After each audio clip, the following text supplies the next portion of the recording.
you don't know about me is that I'm majoring in sociology.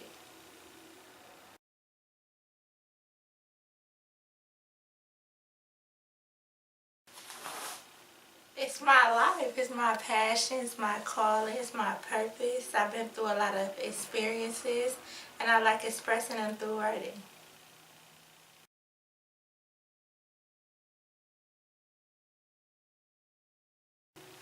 I say the most challenging lesson I've ever learned would be being separated from my daughter before. That was the most challenging lesson ever, but it makes a difference the people that you have around yourself. So that's the most challenging, rewarding lesson I've ever learned because I learned a lot during that whole experience.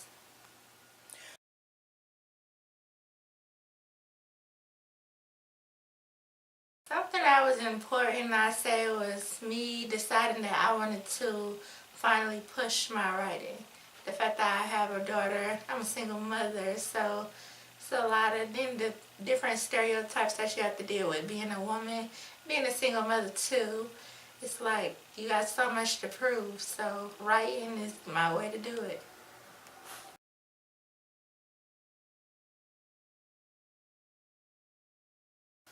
I say the hardest two things would be love and writing because it's kind of hard to juggle the two, and then it's kind of hard to do, one versus the other, but both are important at the same time. But sometimes you have to put things on hold for your dreams, and that might be something that you might have to wait for. So.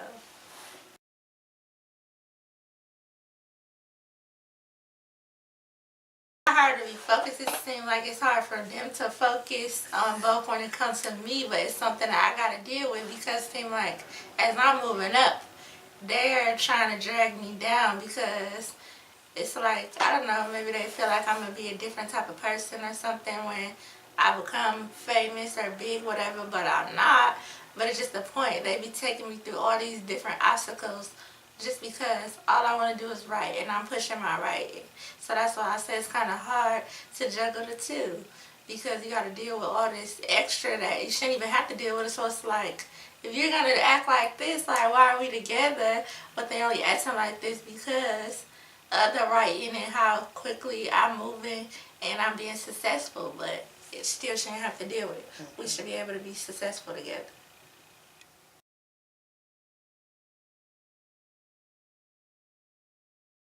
Okay, out of all the books I've written, my favorite character is Passive Mitchell because she kind of reminds me of myself, I say, because she has more than one just personality.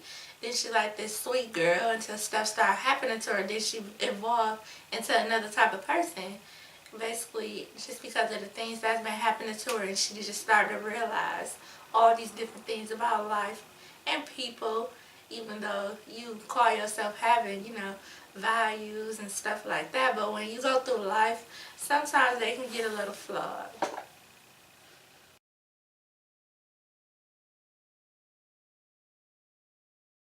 My favorite authors, I say, would have to be Zay. I like Norray. I like Nikki Turner. I like Eric Jerome Dickey. I love Maya Angelou. So people like that, yeah. I call it reality fiction because it's a type of fiction for one, and it's reality because the things that I write about are based on things that happen in my life or somebody else's life around me. So it's reality. And then just period, the way I write, I try to focus on things that are actually going on in society. I just, put a little spin on it. So it's my own little thing, my own little charade thing.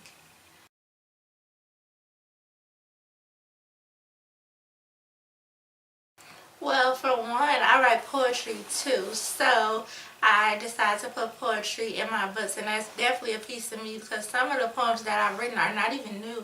They're old poems that have something to do with my books, and every time I write a poem, I'm inspired by something or somebody or some type of situation that I went through, and I'm basically just getting my feelings out.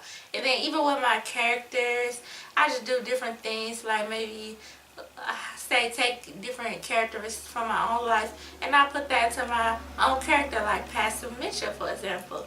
In the introduction, talk about how she wanted to be a social worker, but she take on another path to being a drug transporter. Well, I never wanted to be a drug transporter, never did anything like that, but I did want to be a social worker, and I was close to doing that until some different things in life got in my way. So now I'm taking the sociology path.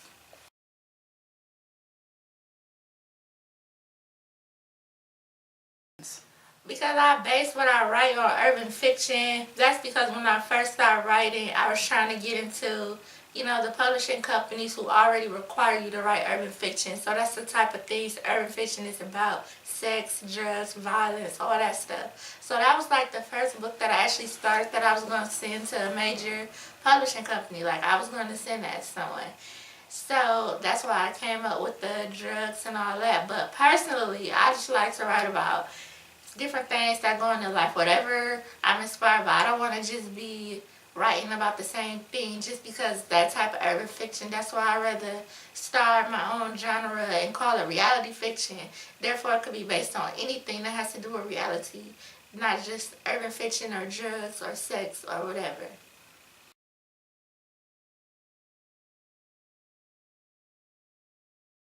I'm writing about life in general, so definitely, and I am leaving messages. And the type of messages that I leave is basically based upon that when I write, I try to do different things that other authors going to do. So in my messages, I'm trying to set standards for writers and authors and poets that you can do that. You can write a novel and include poetry in it, or music, or letters, or however you express yourself, or just the way that I might do my manuscript at the time. I might do a 2-point narrative, or I might do where I don't use any type of cussing, but I could write a very intellectual book without using any profanity, different things like that, or not having any type of sexual content. That's stuff that I want to do. I want to leave messages for people that you don't have to write like that to have a good book. You can write any type of way and still, have a very good book.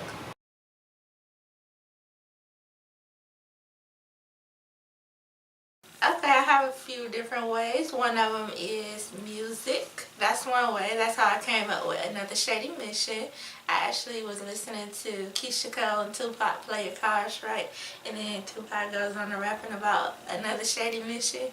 So I'm like, man, that would be a good title for a book. So I'm like, I'm gonna write a book just based off that title, and I did. And then the sequel, On Another Shady Mission, I just didn't want to do like the part 2s, the part 3. I feel like that's a little boring sometimes. So I like On Another Shady Mission. That's how I came up with that. And my second book is called LiQ-Trocity. And I came up with that just because the basis of the book is about, an alcoholic, and he be dealing with all these different things. His house gets caught on fire, and he trying to figure out who did it. So my first title for that book was actually going to be Southern Fires, but when I did my research and looked it up, I'm like, somebody else had a name that was kind of close to that. So I'm like, no, I need another name. I got to make up something. So then when I got to thinking about it, I was thinking like liquid love, liquid LiQ-Trocity, something like that. So then that's when I came up with like liquor. I numbed that down a little bit to LiQ. And then I came up with Trocity from atrocity, since that represents like a disaster or whatever. And that's how I just put them together, and I got LiQ-Trocity. So sometimes I just come up with an overall meaning and I break it down. And that's another way that I come up with my titles.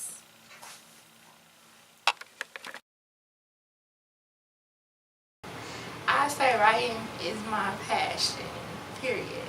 That's like my main thing that I always say, because it's so many things that you could be passionate about, but when you have that one thing and you know it, it's like you can't go nowhere without it.